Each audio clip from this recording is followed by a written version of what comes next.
Olá, eu sou o professor Marcelo e no encontro de hoje nós vamos ver como se faz potência e raiz quadrada de números negativos. Hoje nós vamos ver como é o comportamento dos números negativos quando a gente faz potência com eles. Vamos relembrar o que é potência. Potência, na matemática, ela é uma operação de vezes. Só que é uma operação especial, é quando os números se repetem. Então, se você tiver 3 vezes 3 vezes 3 vezes 3, o 3 se repetindo por 4 vezes numa multiplicação, a gente resume isso numa potência, 3 elevado a 4. E agora nós vamos ver como os números negativos se comportam quando a gente trabalha com potências. Primeiro vamos relembrar. Uma potência menos 2 elevado a zero.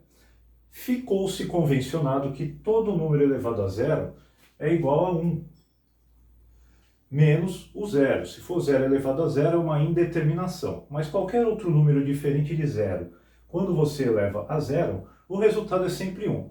Isso é bom, né? Não precisa nem pensar muito, já põe a resposta direto. Agora temos aqui menos 2 elevado a 1. E todo número elevado a 1 é igual a ele mesmo. Qualquer um, inclusive o zero dessa vez. Então, menos 2 elevado a 1 é igual a ele mesmo, menos 2. Aqui nós já temos menos 2 elevado a 2, ou seja, nós temos que repetir o menos 2 duas vezes na multiplicação. Vai ficar menos 2 vezes menos 2. No encontro anterior, a gente aprendeu a fazer multiplicação e divisão com números inteiros. E apareceu aquela famosa regra de sinais. Então, se eu tenho dois números com sinais iguais, o resultado é sempre positivo. Então, negativo e negativo, eu vou encontrar o resultado positivo. 2 vezes 2 é igual a 4. Agora aqui, menos 2 elevado a 3. O menos 2 terá que ser repetido por 3 vezes numa multiplicação. Então, vai ficar menos 2 vezes menos 2 vezes menos 2. E aí eu não posso fazer tudo de uma vez, eu vou ter que fazer de 2 em 2. Então, primeiro, eu analiso aqui, qual o resultado de menos 2 vezes menos 2? Já fizemos aqui em cima, deu 4 positivo. Então, vamos anotar aqui 4 positivo. E agora, quanto que dá 4 positivo multiplicado por menos 2? Agora nós temos sinais diferentes e a gente viu no encontro anterior que quando isso acontece, o resultado é sempre negativo. 4 vezes 2 vai dar 8. E finalmente chegamos aqui a menos 2 elevado a 4. Ou seja, o menos 2 vai aparecer 4 vezes aqui. Menos 2 vezes menos 2, vezes o menos 2, vezes o menos 2. Então vamos ver quanto é que dá. Como a gente já fez menos 2 vezes menos 2 aqui, a gente já sabe que é 4. Então vamos colocar aqui 4. E aqui também, ó, menos 2 vezes menos 2, 4.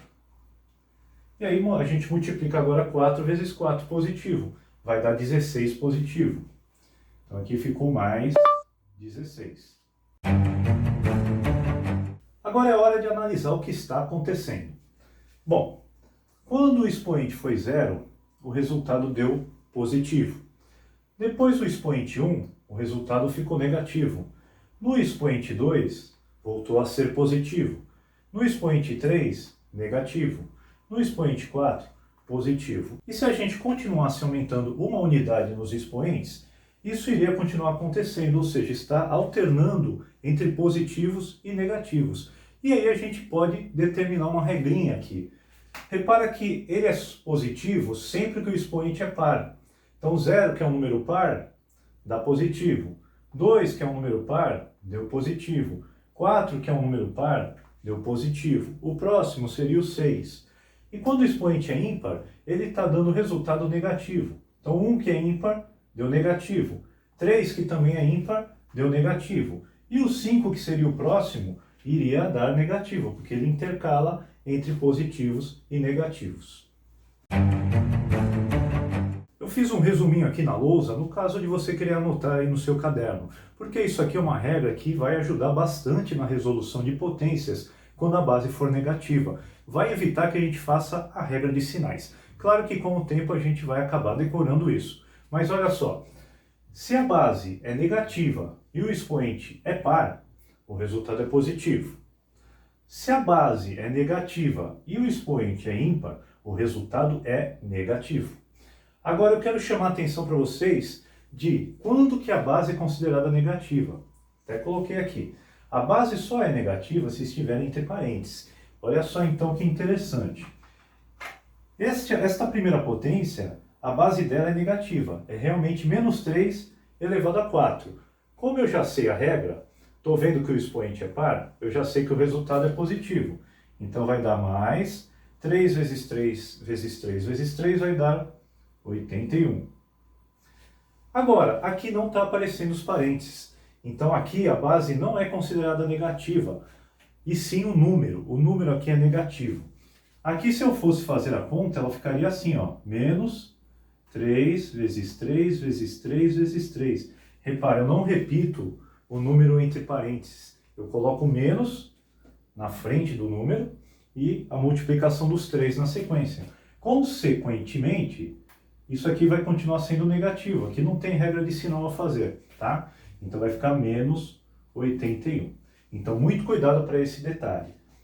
Apareceu parênteses, a base é negativa. Não apareceu parênteses, a base não é negativa, e sim o resultado é negativo. Agora vamos ver a raiz quadrada. O que será que acontece com os números negativos quando eles são radicandos de uma raiz quadrada? Primeiro, relembrando a raiz quadrada. A raiz quadrada, ela é a operação inversa da potência. A potência vai, a raiz quadrada volta. Então, olha só o conceito aqui da raiz quadrada. Se eu tenho 7 elevado ao quadrado igual a 49, é porque a raiz quadrada de 49 é 7. Tá? Raiz quadrada é o inverso de um número elevado ao quadrado. Tá? Tem outros tipos de raízes, mas hoje nós só vamos falar de raiz quadrada. Então é isso. Vamos prestar atenção no detalhe da raiz quadrada. Eu quero encontrar a raiz quadrada de 100. Eu já sei que é um número que é elevado ao quadrado que dá 100. Aí você pensa um pouquinho. Bom, 10 elevado ao quadrado é igual a 100. Resultado então da raiz quadrada. Só que também tem o menos 10. Nós vimos a potenciação de números com base negativa e vimos que elevado a um número par o resultado fica sempre positivo. Então menos 10 elevado ao quadrado também vai dar 100 positivo. Mas professor, então quer dizer que a raiz quadrada de um número tem duas respostas? Não, tá? A gente vai definir, a partir de agora, que a raiz quadrada de um número é sempre positivo, tá? Então a raiz quadrada de 100 é igual a 10. E o menos 10 não entra nessa resposta aqui. Se ele quiser gerar um resultado negativo, o menos vai ter que vir antes da raiz. Então esse menos antes da raiz indica que meu resultado também vai dar negativo. E aí sim fica menos 10, tá? Mas a regra geral é que numa raiz quadrada o resultado é sempre positivo, a não ser que venha sinalizado lá fora. Mas o que acontece então quando dentro da raiz quadrada existe um número negativo? Olha só, eu quero saber a raiz quadrada de menos 49 ou a raiz quadrada de menos 100. Eu tenho que procurar um número que elevado ao quadrado vai me dar 49. Um número elevado ao quadrado que me dê menos 49. Eu falei 49, mas é negativo. Será que este número nós vamos encontrá-lo? Pensa um pouquinho. Se eu tenho uma base negativa e um expoente par, o resultado é positivo. E se eu tenho uma base positiva, ele já vai dar positivo de qualquer jeito. Então, como é que eu chegaria num número elevado ao quadrado com resultado negativo? A resposta é, você não vai encontrar esse número, tá? Então, o que acontece quando eu tenho a raiz quadrada de um número negativo? Ela não pertence aos números reais, tá? Ela não pertence ao conjunto de números que a gente conhece até o momento, que são os números reais que a gente estuda no ensino fundamental 2. Vocês vão conhecer o resultado para essa raiz quando chegarem no ensino médio e estudarem números complexos. é um novo conjunto de números e que dá uma resposta para essas raízes. Mas neste momento, nos números reais, a gente pode dizer que não existe resultado. Então, não existe resultado no conjunto dos números reais. Números reais. Então, quando vocês se depararem com uma situação desta e se tratar do conjunto dos números reais, vocês podem dizer que não existe resultado, tá? Quando chegar no ensino médio, aí vocês vão dar um resultado para esta raiz quadrada. Um último detalhe que eu quero mostrar para vocês é que no mundo das raízes quadradas existem aquelas que são consideradas raízes exatas e existem aquelas que são as raízes não exatas. Então, o que acontece aqui? Se eu quiser, por exemplo, saber o resultado da raiz quadrada de 324, eu vou encontrar um número inteiro que, elevado ao quadrado, vai me dar esses 324. Esse número é o 18. Então, 18 elevado ao quadrado é igual a 324. Logo, a raiz quadrada de 324 é o número 18. Agora, se eu descer uma unidade aqui, por exemplo, se eu quiser a raiz quadrada de 323, eu não vou encontrar um número inteiro para essa raiz.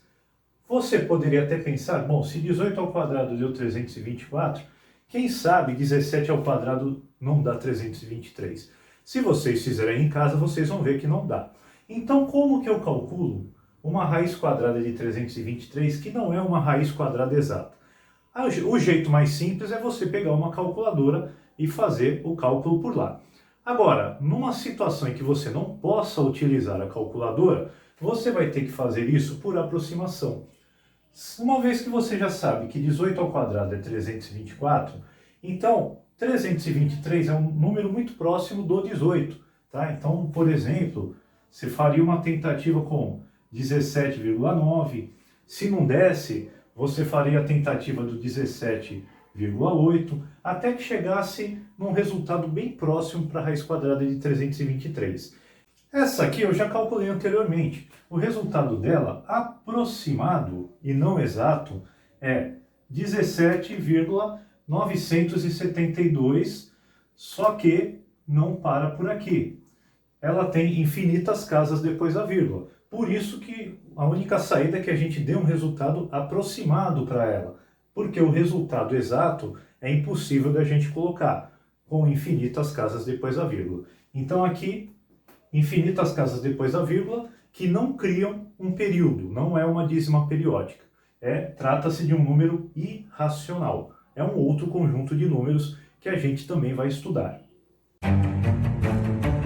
Se você ficou com alguma dúvida ou quer mandar alguma sugestão, deixe aí nos comentários ou entre em contato com a gente pelas nossas redes sociais. O professor Marcelo agradece demais a sua visita e até nosso próximo encontro.